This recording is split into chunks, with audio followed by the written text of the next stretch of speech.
Check.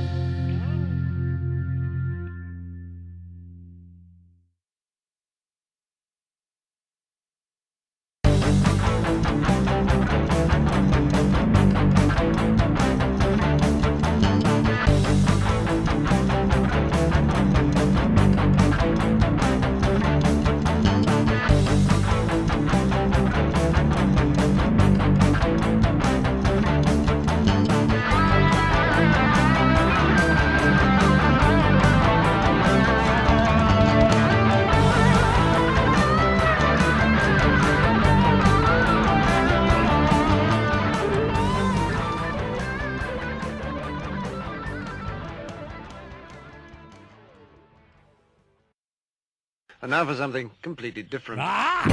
Forget everything you've been told by others before. Get ready for the real deal, the full story, real talk about money, markets, life. Now, it's The Real Investment Show with Lance Roberts, presented by RIA Advisors. And welcome to the show today. Of course, it is The Real Investment Show, and it's the beginning of October. So go put your Halloween decorations out now. Now you can go put your Halloween decorations out. Go. Be free. Free the pumpkins. That's all I'm saying. So, anyway, over the weekend, of course, crisis averted, sort of, for now. Over the weekend, of course, we were coming up on a government shutdown that would have technically started today, and we would have had to lay off roughly 950,000 non-essential workers. Oh my. Closed parks, etc. It's been terrible, been a tragedy. But instead, at the 11th hour, we were able to pass through by a fairly large majority. There was only a handful of people voting against this continuing resolution that funds the government for 45 days. And then we're going to be right back in the soup again. But we did pass the funding, and so yes, the government will continue operations today, and spending will increase by 8%, and we just continue on this path, and this is why we continue to grow our debts and deficits at an accelerated pace. But again, the good news is no shutdown today. On the flip side, though, of course, this is also October the 2nd, which means now your student loan payments are due. So the student loan repayments will start this month, and that, on top of everything else, is certainly going to be potentially a drag on spending as we head into holiday shopping season. Halloween tends to be the second strongest holiday shopping day or period of the year, I should say. And so we'll kind of get a good sense pretty soon about the strength of the retail consumer based on kind of Halloween shopping. So if we see kind of a weak shopping for October and really for Halloween, likely going to see maybe some weaker numbers in November and December as we get into Thanksgiving and Christmas. Of course, judging by the number of people that already have decorations out in their front yard, it looks like right now that the holiday shopping season for Halloween is certainly doing fine. So I don't know about gangbusters, but it's certainly not Ghostbusters, right? So it's not doing too bad, because there are more 12-foot skeletons and 8-foot cats all over my neighborhood. It is the invasion of the skeleton zombies. It's like, and at least be original. Don't like everybody in your neighborhood. Like if there's somebody on your street that already has a 12-foot skeleton, you can't go buy that one. There's literally like 8 of them on my street. It's just like, be original. Come up with something different. So. Get a 6-foot skeleton. Those are easy to find. Most graveyards have them, so just go get yourself one. Pretty easy to get. You're digging your hole deeper. No, probably. Anyway, all right, enough of that. Talking about the markets, of course, as we start to kick off the season, we're about to walk right into earnings season. Again, as expectations here for earnings fairly high as we get into earnings season, primarily for the big mega cap companies. If you take a look at technology stocks in particular, the earnings estimates and expectations for earnings growth is really centered in those big mega cap 7 companies, which also tend to be the most expensive companies. In the least expensive, right, we're seeing earnings estimates really decline pretty sharply here. So again, don't be surprised if we see really kind of a focus on the mega cap stocks heading into the end of the year. And this is really kind of playing out a lot like we saw in 1999 so far this year. The market is really kind of tracking on. There's a very large short position against equities right now. If we start to get an advance into the end of the year, that's going to be fueled, as we've talked about before, by potential short covering of those positions, as well as we're going to start getting stock buyback starting in November once we kind of get through the October earnings season. So earnings expectations right now have declined a lot since last year. So we've really brought down that bar for companies to beat earnings estimates in the third quarter, which is going to start now. And then as soon as we kind of get through the bulk of that, the window opens back up for stock buybacks, and going into the year, that's roughly about $5 billion a day heading into year end. So again, the setup, and all we're talking about now is a setup for a technical rally into the end of the year. Now, once we get to 2024, all bets are off. The risk of a recession starts to rise pretty markedly as we get into the second and third quarter of next year. So again, there's, while we may very well get a rally here, that's something worth paying attention to. Here's what you need to know before the bell this morning, though. Futures are kind of sloppy. They were up last night after the passage of the continuing resolution to fund the government for 45 days. This morning, though, we're kind of back to flat. NASDAQ's up a little bit. S&P's kind of flattish. Dow's down a little bit. Again, while we've kind of averted this government shutdown for the moment, it's only for 45 days. The markets are figuring out we're going to be right back in the soup again here pretty quick, trying to debate on spending and arguing over, whether it's Ukraine funding or whatever it is. There's going to be a lot of fighting going on here pretty quickly. But at the end of the day, we're going to pass another continuing resolution. We no longer do budgets. I've got an article coming out about this tomorrow, talking about why continuing resolutions are not a good thing for the economy. But overall, just from a technical standpoint, markets are doing okay. We came down last week, kind of touched on support right at the 150-day moving average, bounced off of that. Market was a little bit weak on Friday, kind of started out early in the day on a nice rally, then sold off into the end of the day. But nonetheless, market's kind of starting to form a little bit of a bottom here, and we're starting to flatten out this MACD sell signal. So again, as this begins to kind of flatten out and turn positive, that's really going to be kind of your good first indicator that we're probably going to get back into a period where we're going to get a little bit higher rise in asset prices. Again, between now and the end of the year, don't be surprised. Market can certainly rally here, but I won't be surprised at all to see a little bit lower high than what we saw in July by year end. Again, we've already had a good year. The market's still up 12% for the year. So again, nothing to be upset about with a 12% advance for the year, even if the market just finished right where it is right now by the end of the year. Not a bad year for the markets, but there is potential here. We get a bit of a rally, at least into November. Again, December becomes a little bit iffy. We got a lot of stuff that's going to go on right in December as we start to wrap up the year. But again, over the next month or so, certainly the potential here for a bit of a rally. But again, this is really going to be kind of predicated. Watch this MACD sell signal. It needs to flatten out, start to turn up. Oversold conditions are pretty deep here.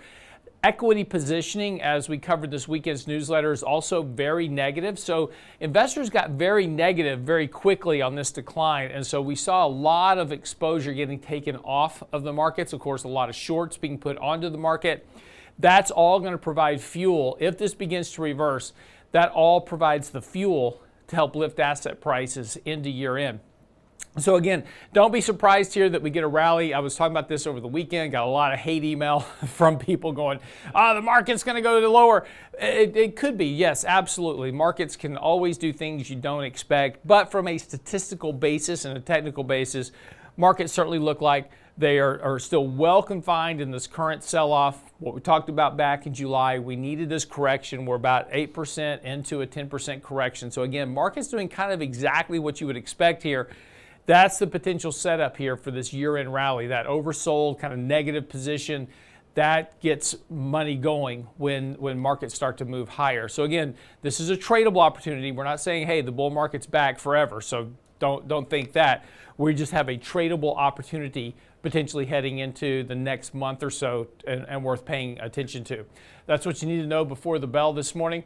When we come back, other stuff to get into regarding the economy, the markets, what's going on. Don't go away. More of the Real Investment Show coming right up. Get daily investment news you can use, delivered at the speed of the internet at realinvestmentadvice.com.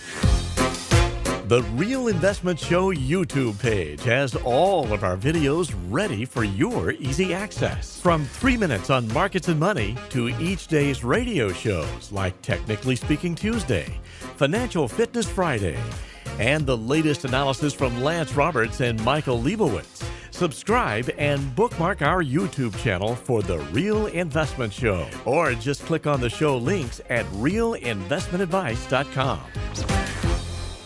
Hi, Lance Roberts here. If you're like most people, your 401k plan represents the bulk of your retirement assets, and unfortunately for many, managing your 401k plan can be difficult. There's so many choices, so many things to consider. With just a quick email, a couple of questions, you can put RIA advisors to work for you managing your 401k plan. Get started right now at the website, realinvestmentadvice.com, or simply call our toll-free number, 855-RIA-PLAN, or again, simply online at realinvestmentadvice.com. Small businesses are discovering that attracting and retaining top talent come down to more than just salary. In today's highly competitive job market, compensation is more than just wages. Hi, I'm Tom Allen, RIA Advisors Retirement Plan Consultant. Healthcare and retirement plans can make the difference in hiring and retaining the best employees. We can show you how to build an affordable, effective employment package that delivers true value for your workers and your business. Call me toll-free at 855-RIA-PLAN or online at realinvestmentadvice.com. And now, another page from the Real Investment Advisors Investing Manifesto. Bulls win in bull markets. Bears win in bear markets. Eagles soar above and take advantage of opportunity. Let us help you soar as you reach your financial goals with RIA Advisors. Neither bull nor bear. RIA Advisors, 281-501-1791 or online at realinvestmentadvice.com. The Real Investment Show.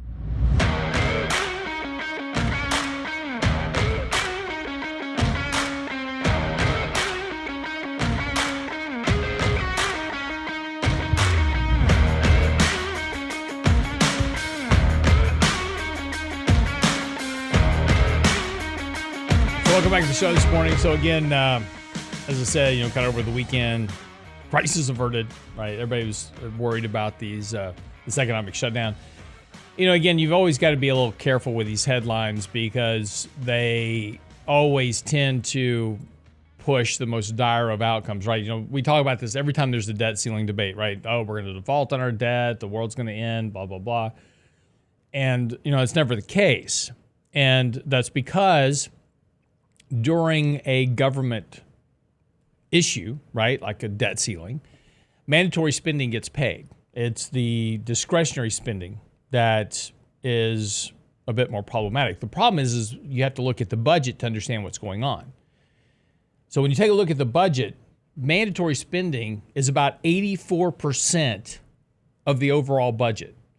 So what's mandatory spending? Mandatory spending is Social Security, Medicaid, Medicare, prescription drug benefits from the Affordable Care Act, and interest on the debt. Oh, and military spending. And when I say military spending, I'm not talking about defense spending. I'm talking about payroll for the military. So that's in there. So that gets paid. That gets paid regardless of what's going on. So if there's a debt ceiling, interest on the debt's going to get paid. It's mandatory. It has to be paid. So we print money, we pay it. Now, that's not a good thing, mind you. But what you hear on the media is like, oh, we're going to default on our debt. We never do. And the reason is that always gets paid. Same thing in a government shutdown. 84% of the federal budget is mandatory spending. So what gets shut down is the other 16% that is discretionary. That's your defense spending. Maybe that gets cut a little bit. That's when we close parks. We lay off, we furlough workers. They still get their pay still accrues. They get it paid. They get it back when they come back to work. But, that's why. So we're talking about 2% of the budget relative to GDP, right? That is going to be impacted by the spending. So these shutdowns, and that's what I'm saying. You've got to be really careful with these headlines because, it's the media makes it sound like it's the end of the world is going to come down, if the government shuts down. I would argue that if we just shut down the government, period, and be done with it, that we might actually be better off. But that's a different argument for a different day. But that's where, we've got to kind of focus on. Now, the problem with mandatory spending, though, is obvious. We spend right now 113% of every dollar that comes in on mandatory spending. So, in other words, we can't even cover from our tax revenue right now, we can't even cover what we are required to pay, the interest on the debt, Social Security, Medicare, Medicaid, et cetera. So immediately, when we collect tax revenue, we immediately have to issue more debt.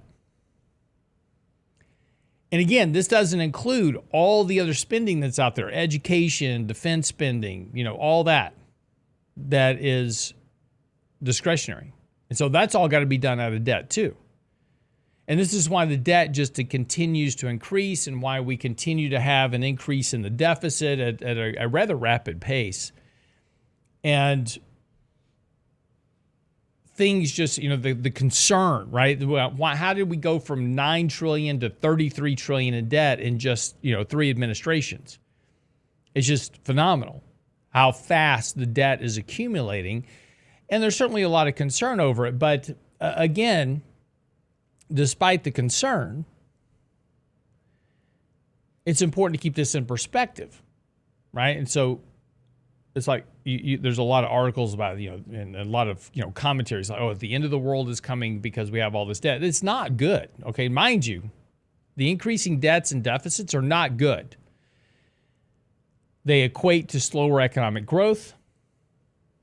They are deflationary. So that debt and deficit will drag inflation lower. It erodes economic prosperity because the debt, not only government debt, but household debt, corporate debt, et cetera, it diverts money from productive use into interest payments. So that slows economic growth over time. Further exacerbates the wealth divide. Right? We talk about this wealth gap. Well, who has the debt and who has the loans? Right? The bottom 80% are in debt up to their eyeballs and they're paying all this interest. They can't get ahead because they have no savings to put into productive investments and things to, enhance their quality of economic life. The people that loan them the money are the ones collecting all the interest. So that wealth gap just keeps getting bigger and bigger and bigger as you have more and more debt because of who are the lenders and who are the borrowers. So there's nothing good about any of that, but it doesn't mean that the economy is about to completely, fall apart and die and we're going to go into a third world country. And the reason I say that is because Japan's been doing this for 40 years. They're not in great shape. You don't want the Japan economy. But they're still chucking along right now because the central bank is buying 80% of their debt. So they can keep the economy going. So my point is that you've got to separate out the end of the world scenarios with what's going on in our economy. Nothing good, right? There's no good argument for increasing the debts and the deficits that we have going on right now. There is no good explanation for not having a budget since 2008 and just operating on these continuing resolutions that compound our spending at 8% annually. There's no good reasons for that. There's no excuse for that. The people that we have elected have completely shirked their primary duty of running the government. But again, it doesn't mean that the economy just goes into the next Great Depression tomorrow. Now, there's certainly a lot of risk, and I don't want to dissuade you from thinking, like Lance said, there's no risk to this. No, I'm not saying that at all. But I just want you to separate out the difference between what you hear in the media, which are these dire end-of-the-world outcomes if we don't pass a continuing resolution and have a government shutdown. It's terrible if we have a government shutdown. We've had 35 government shutdowns since 1976. The longest one has been 35 days. again, maybe, this could be crazy talk, right? But maybe a government shutdown that lasted a while, really started to impact government officials to a degree that pushed them to get back to doing their job the way they're supposed to do it. Maybe that wouldn't be a terrible thing, right? Don't know. I'm just saying. Something's got to change, right? We can't keep this, we can't keep doing this, right? We can't keep operating the government on this shoestring basis of just passing continuing resolutions and never actually doing the job that you were hired to do of actually passing a budget and operating within a budget. Going back to doing the job of running the country without a deficit, right? There's certainly some discussion to be had about that, but I don't know how you get there. That's the problem. See, this new paradigm that we moved into in 2008 under the Obama administration has continued and has now become the method of choice. And again, we've done a lot of things since 2008 that have now become the method of choice because they're easy. Continuing resolutions are easy. It's hard to put together a budget. I mean, you got to go through and you got to talk about programs and you got to cut spending over here and you got to add some spending over there. It's difficult, man. It takes time to do a budget. You just pass a continuing resolution, it's a few pages, everybody signs it, and spending increases for every department by 8%. Everybody gets a raise. So it's all good, right? That's easy. But we're not doing the hard work. But then what's ironic, of course, is they all want to complain about, the spending and the debts, and they want to point fingers at each other, but they're all culpable for it. But again, this issue of direness, right, is more for the media than it is for reality. Scares everybody. And so we have this 11th hour push that we have to pass this continuing resolution because everybody says, the world's going to end, so we have to do this. But again, at some point, we've got to come back and look at the damage we're causing long-term to the economy. And that's clear and evident, right? The economic prosperity, the wealth gap. Look, I mean, it's quite evident from the disgruntled nature of the younger generation that's coming up now. The desires for socialism and communism and other forms of government other than what we have is certainly understandable. You can't make the claim that they're not right. They just don't, because they don't see the opportunity that we had, that boomers had back in the 70s when we ran no deficit. We had 8% economic growth. And the economy was growing strongly and opportunities abounded. Debt was relatively low. So the opportunity to have high savings rates and make investments into businesses and manufacturing and those type of things, those all existed. So you can certainly understand the ire that the millennials and Gen Zs have for the baby boomer generation because they don't have those opportunities. They're saddled with debt. The country's saddled with debt. The economic prosperity has been robbed from them because of the debt. But yet nobody really wants to do anything about it because in order to fix that problem, it's painful. That's why Japan's never fixed their problem either. Easy solution, just have the government buy it. Have the government fund it. See, we've slipped into the easy path. It's not the good path. It's just easy. All right, quick break. We'll come back. Don't go away.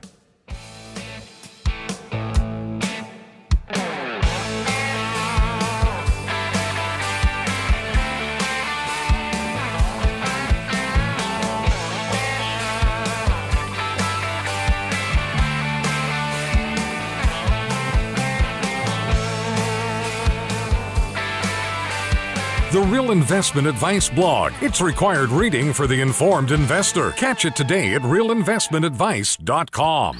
Oh, Red, I I declare, I plumb miss that candy coffee. Whatever am I gonna do? Don't you worry, little darling. We'll watch it again on our YouTube channel. Why, Rhett, I never. The Real Investment Show YouTube channel has all of our past presentations, from Candid Coffee and Lunch and Learn to special topic discussions, and all of our live show recordings preserved for you. Subscribe now to the Real Investment Show YouTube channel, or look for the link on our website at realinvestmentadvice.com. Health and financial security touches everyone within your organization. Offering benefits for all doesn't need to be complicated. Hi, I'm Tom Allen, Senior Benefits Consultant at RIA Advisors. RIA Benefits provides independent expertise to find solutions that speak to the mission of your business, the culture you want to establish, and the budget you are able to work within. Book a free consultation with me at realinvestmentadvice.com/retirement, and we'll find a solution that takes care of your most important asset, your people. realinvestmentadvice.com/retirement, realinvestmentadvice.com. You're listening to The Real Investment Show.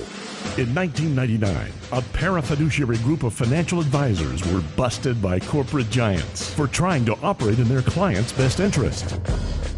These men promptly escaped from a high-cost margin environment to the Houston Energy Corridor.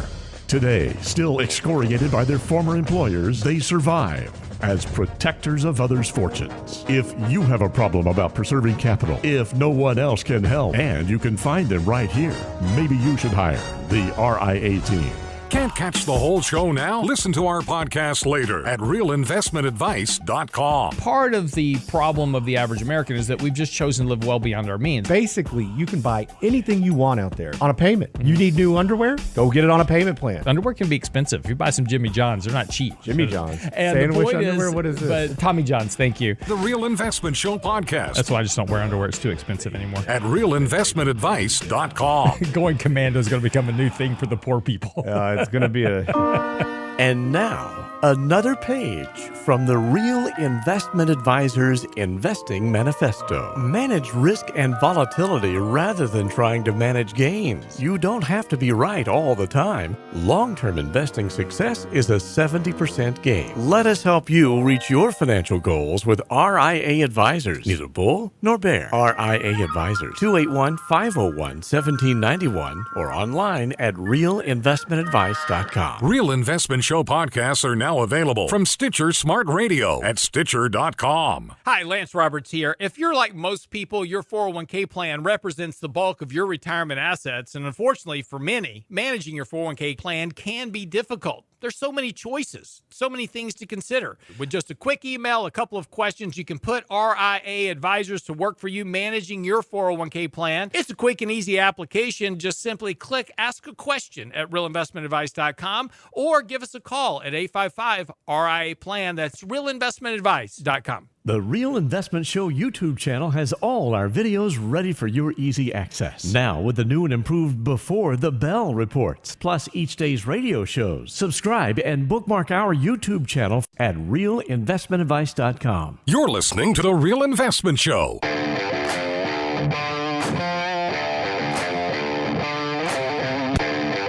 So, last Christmas, I was in Utah skiing, and I've told you before about my liberal cousin Duane that lives in Utah. So we go out, once a year, and we go skiing out in Utah, and we visit with Duane.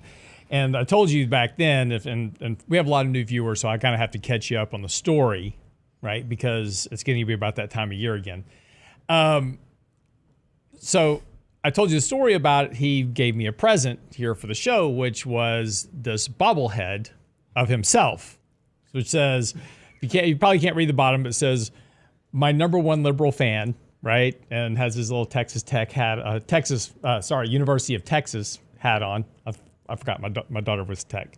So this was his gift to me, so that he could always be here in the studio, kind of overlooking me as I talk about conservative ideas. He's always the counter to me, and always sends me emails. We have long email lists going on of him questioning my conservative views, of course, versus his liberal ideologies. Well, Christmas came a little bit early because yesterday, actually on Saturday, University of Texas was playing Kansas. University of Texas finally won. So, but My liberal cousin Duane had come into town to see the game and has now showed up this morning by surprise in the studio. Good morning, Duane. Good morning. How are you?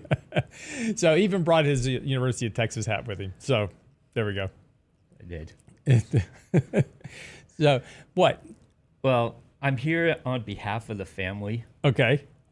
Which family? Your family. My family? And me. We're about to go on strike. Why? Because you're using our content. We're afraid you might use AI. That's probably coming. Yes, my daughter over the weekend. Yes. So I told you the story about my daughter getting the speeding ticket going through Sealy. Well, she didn't hear the story.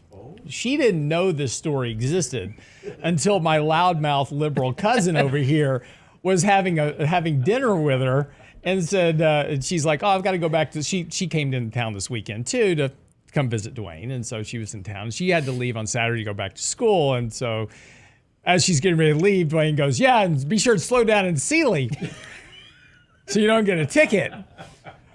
So that cat's out of the bag. So now she called me and she's demanding a 3% royalty for any story using her. Of course, I'm going to tell you the story about how she still hasn't figured out how to go to the bank and get a cashier's check yet. So, No, I'm glad we can provide content for your viral moments. Yeah, but that's only y'all are only the reason people listen to the show. The finance stuff they can get anywhere. I'm well Y'all aware are of that. y'all are like the Kardashians, just not nearly as famous. Yeah, I know the family. I can't even argue that. So, but anyway, Duane came into town with his lovely wife Julie, and doing a bit of financial planning work with Danny. So and catch a game. And so you've seen how many UT games with your wife, and this is the first time they won? This is like 6 games. This is the first time they won in like 6 times we've come in. So maybe you're the problem. Maybe it's not UT. I've seen more and I've won. Okay, there you go. But we got that off our back. That jinx is off our back. Okay, jinx is over. So it's your wife that's the jinx, apparently. Yeah. Don't take her to Vegas. Yeah. Yeah, but she's absolutely lovely. So that's the She best is. thing. She's very lovely. Just don't have her around a craps table or in any football games. And she's well aware of that. So that makes a perfect marriage. I like that. Yeah. So what's on the next agenda for you? Barbecue. Oh, yeah. You haven't done barbecue yet since you've been We here? have not done barbecue since I've been here. That was the one thing. And all right, so let's ask our chat on YouTube. So all right, tell me where to go. So today, if you live in guys. Houston, listening to the show right now, what's the best barbecue for Duane to go get? And it has to be. Now remember, he's liberal, so and he's from Utah, so probably don't recommend the really good ones. We don't want to waste good barbecues. Is what I'm saying. So if you have any suggestions, throw them into the chat. We'll. I still have Texas blood though. Yeah, you do. Maybe not. My politics have been weeded out. The blood is still. Yeah, I don't know how you live in Utah. That's the thing. I'm enlightened. Because how you look? You live in Utah where you have one place to buy alcohol. That's true. Right. That's true. No matter how old you are, they card you. That's true. Right. That's true. So like I walk in, I'm 900 years old, and they still want my ID. That's true. So. And how are you enlightened? Is marijuana legal yet in Utah? Only with the card, the medical card. So you are enlightened somewhat, I guess. Somewhat. You can't get alcohol, but you can smoke weed. So this makes complete sense. Yeah, they track you when you buy alcohol, yes. Yes.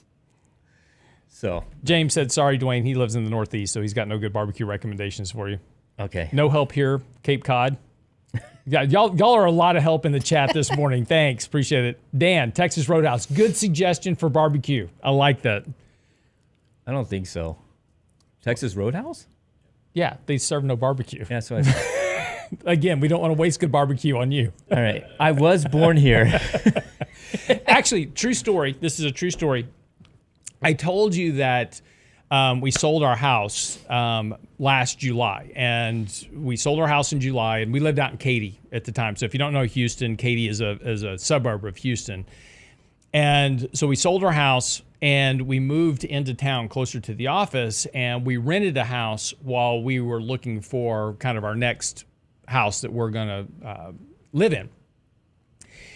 So now this had this complete coincidence. We rented this little house on this street in this little kind of neighborhood that's kind of in the cluster right in the middle of downtown. So it's a cute little neighborhood. All the houses were built back in the 1960s when they opened the floodgates during Hurricane Harvey, flooded the entire neighborhood. So all the houses had to be rebuilt.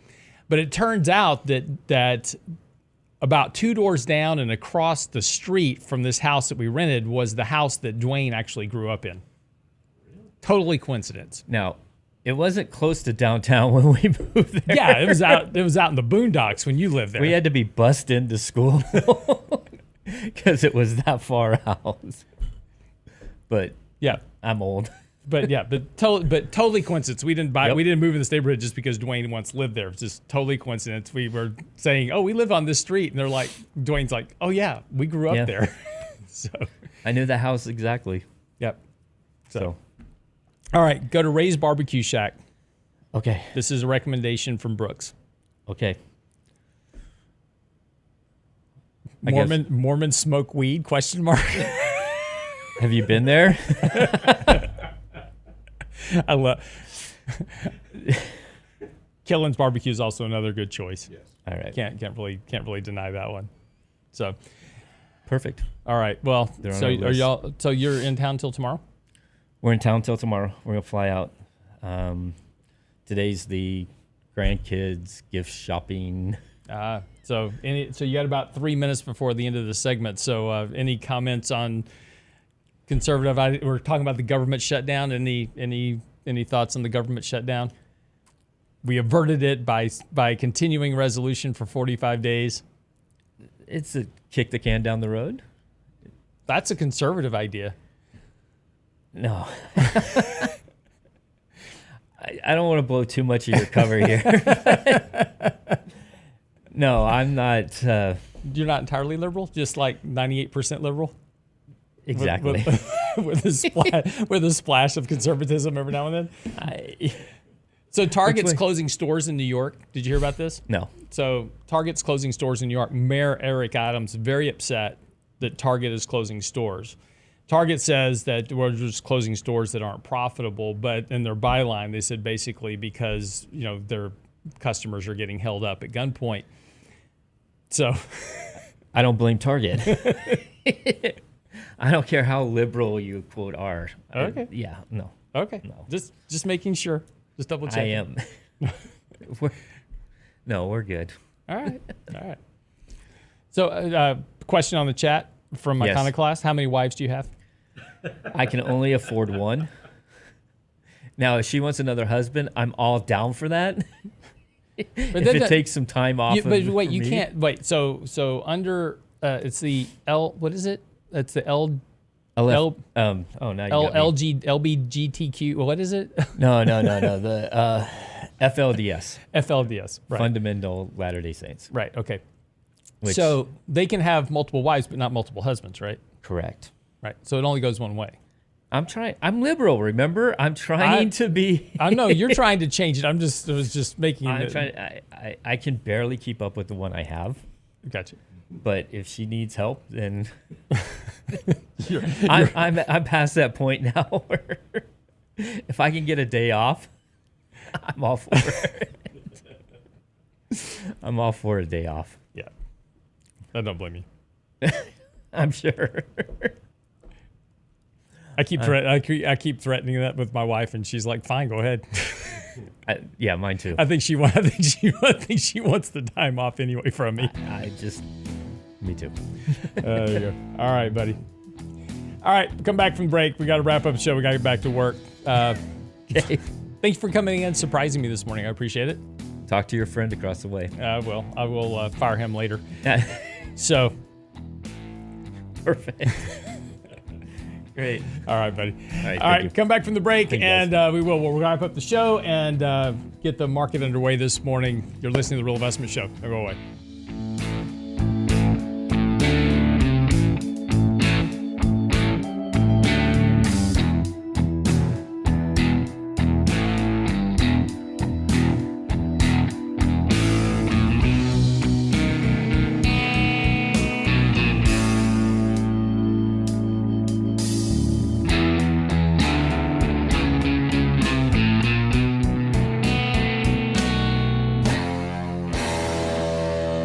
Get daily investment news you can use, delivered at the speed of the internet at realinvestmentadvice.com. In 1999, a parafiduciary group of financial advisors were busted by corporate giants for trying to operate in their clients' best interest. These men promptly escaped from a high-cost margin environment to the Houston Energy Corridor. Today, still excoriated by their former employers, they survive as protectors of others' fortunes. If you have a problem about preserving capital, if no one else can help, and you can find them right here, maybe you should hire the RIA team. Hi, Lance Roberts here. If you're like most people, your 401k plan represents the bulk of your retirement assets, and unfortunately for many, managing your 401k plan can be difficult. There's so many choices, so many things to consider. With just a quick email, a couple of questions, you can put RIA advisors to work for you managing your 401k plan. Get started right now at the website, realinvestmentadvice.com, or simply call our toll-free number, 855-RIA-PLAN at realinvestmentadvice.com. Small businesses are now being challenged by the lack of employees and how to attract and recruit the best employees. To get the better employee, you'll have to offer a better package. Hi, I'm Tom Allen, RIA Advisors Retirement Plan Consultant. Don't assume a 401k plan is too costly or complicated for your small business to offer. Let us show you how to make the most of an affordable and effective plan that will deliver true value for your business and your employees. Call me toll-free at 855-RIA-PLAN or online at realinvestmentadvice.com. That's realinvestmentadvice.com. And now, another page from the Real Investment Advisors Investing Manifesto. A passive investment portfolio requires active risk management. It's not a choice, it's necessity. Diversification doesn't protect against risk of loss. Let us actively help you reach your financial goals with RIA Advisors. Neither bull nor bear. RIA Advisors, 281-501-1791 or online at realinvestmentadvice.com. The Real Investment Show.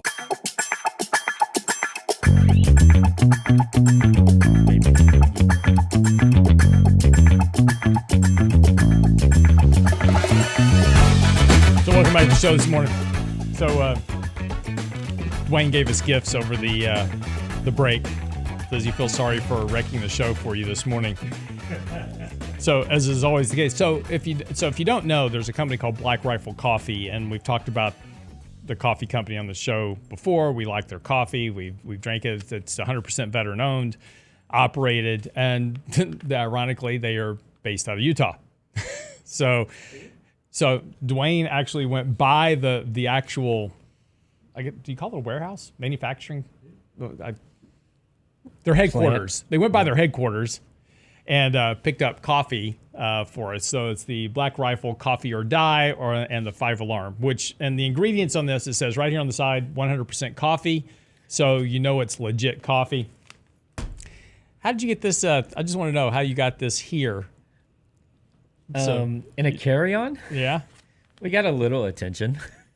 The drug-sniffing dogs? The drug-sniffing dogs, the little wipes to make sure that it wasn't any explosives on it. Yeah, we stood in the special line going through the airport. You wind up in the special line quite often, actually. I do. Actually, you and my wife, too. She's the one that got caught with empty shell casings. That's right. In her purse. We had gone to the shooting range the day before, and from the ejection port on the pistol, the shell casings were landing in her purse. Unbeknownst to her, she had to get on a plane the next day, and she got taken over to the special line, too, for having empty bullet casings. In her purse. I didn't have any of those. Right, but you're now probably on the TSA watch list for bringing coffee to you. So yeah, so we appreciate the sacrifice. I was gonna say thank you for the coffee You're this welcome. morning. Yeah. you may Anything for you guys. You may never be able to fly again, but we appreciate you doing. Of course, now how's he going to get back home? I made that drive to Utah. Oh, you did? Yeah. No, sorry. went We to went to New Mexico, Albuquerque. Yeah, and that's where we got caught in the snowstorm for Yes. like 8 hours. Yeah. So let's ask the 8-ball. Will Duane be able to get back on the airplane when he goes home? As I see it, yes. Okay, good. So will far, I get so first good. class? Does it? Will I get upgraded to first class? It says hazy. Try again. Yeah, that's. The 8-ball knows all. Okay. Anyway, all right, let's get ready to wrap up the show this morning. Dow futures are down about 50 points this morning. NASDAQ futures about flat, along with the S&P. Bitcoin actually up about 5% this morning as well. Concerns, at the moment, there's a couple of things that are still kind of weighing on the market. First of all, today's the first day of the new quarter. So as the first day of the new quarter, you're going to get kind of a lot of jockeying with the markets. Just, we just finished up the last quarter. And again, so we saw a lot of positioning last week on books for kind of end of the quarter reporting. It was also a fiscal year end for about 20% of mutual funds, hedge funds, et cetera. So a lot of jockeying last week and positioning for that end of the quarter, end of the fiscal year reporting period.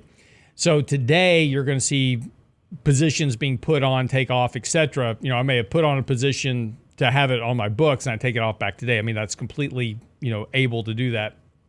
So again, don't be surprised with a bit of volatility in the markets today. Also, we're still dealing with, a lot of, headlines coming out of this whole debate issue. Senator Matt Gaetz is going after the Speaker of the House, Kevin McCarthy, over this 45-day spending bill because there's a side deal cut for funding for Ukraine. And of course, this has now got a lot of people upset. So again, kind of more headline risk in the markets than anything else. So again, expect some volatility today. But again, as we've talked about over the next, really not this week, but starting next week, we're going to start getting earnings reports from the big major S&P 500 companies. By the end of the month, we will have about 80% of the S&P 500 will have all reported earnings. They're going to beat estimates. We're going to have a 75, 80% beat rate as always because we have lowered dramatically the earnings estimates for this quarter, this period reporting, which is Q3. We started estimating what Q3 earnings would be last May. Those have come down sharply over that time frame. So that bar has been lowered substantially, which will allow that high beat rate. So that'll help support the markets near term as companies come in and they go, ooh, we beat earnings.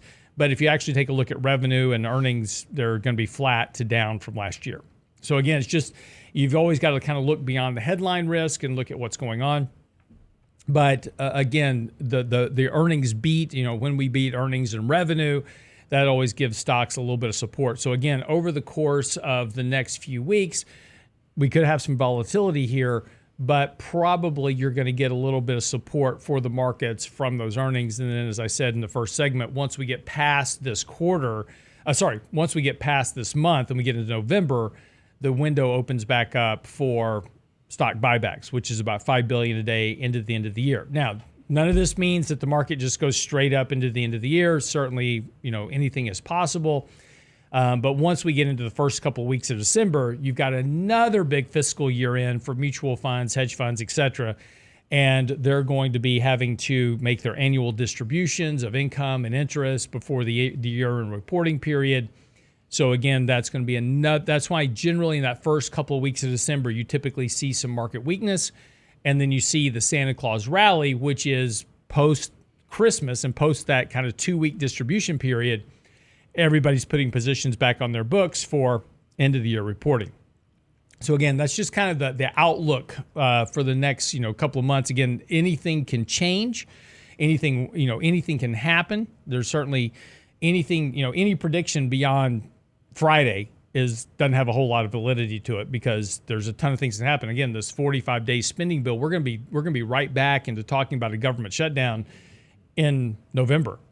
Right. And we're going to be talking about a government shutdown right in the midst of Thanksgiving and a Fed meeting and a whole variety of other stuff. So again, anything is possible for the markets, but this is why we just want to kind of maintain risk management, maintain risk controls, kind of keep a watch on, kind of what's happening with the markets and really just kind of allow price to tell us where things are going to go to from now. There's certainly a lot of risk once we get into next year, but again, that's something we'll have to deal with once we get into next year. Again, kind of the big thing that everybody's still focusing on at the moment, of course, interest rates, those continue to weigh on the economy. Is the Fed done? This is the big question. Personally, both Mike and I are pretty much of the same in the same agreement that the Fed is done hiking rates. It's unlikely they're going to hike rates again, particularly with the latest kind of PCE numbers coming in a little bit weaker than expected. That's still showing that inflation is pretty much under control. So probably the Fed is done hiking rates for now. Now, they're not going to tell you that because they need to keep that threat of another rate hike sitting out there. And the reason for that is that if they come out and said, hey, we're done hiking rates, right, the markets immediately make the assumption that, well, cutting rates is coming next, and so they're going to start running up. We would have a huge rally in the market. Short covering would be massive. That would ease financial conditions. That would make people feel better. They would spend money, and that would help support inflation. So they're never going to tell you that they're done hiking rates. They're going to leave that one hanging out there. And so come November, they're going to have the next Fed meeting. They're not going to hike rates, but they're going to leave that one hanging out there. Well, depending on data, we could potentially hike rates again. That's going to help try to keep the markets under control somewhat between now and the end and really getting into next year.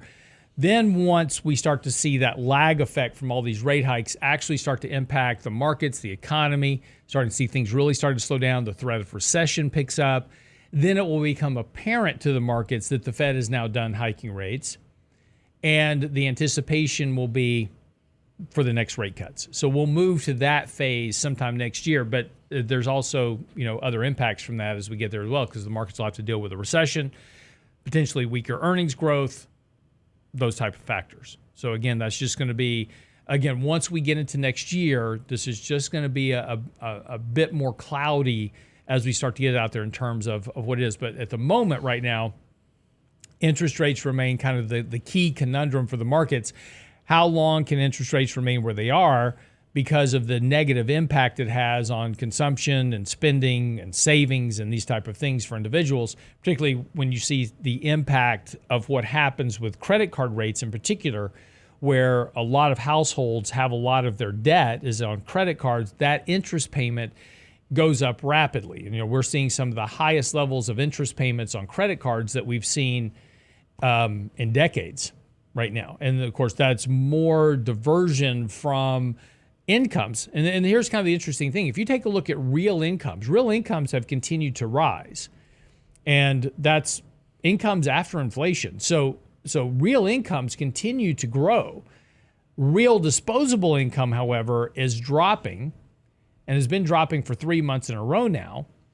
And if you take a look at as savings as a percentage of disposable income, that's falling rather sharply. So in other words, after I pay my taxes on my payroll, right? So I get paid, got to pay my payroll taxes. That leaves me with my leftover money that I get to bring home, and that's my disposable income that I can pay my mortgage with, pay my utilities with, etc. There's not a lot left over for savings at this point. So this is all going to still kind of, these rates are still working their way through the system. That lag effect is still there. So the real risk comes once we get into next year. And of course, we'll deal with that when it's time to deal with it. So anyway, get by the website. Tomorrow I have an article on these government shutdowns, what they mean and why they're bad for the economy long term. That'll be on the website in the morning, first thing, realinvestmentadvice.com. If you have any questions or comments, be sure and send us your questions, comments, emails. Be sure and like the channel today and subscribe, because I don't know when I'll have Duane back. So mess up the show. So there you go. There you go. All right. Y'all have a great day. We'll see y'all back here tomorrow.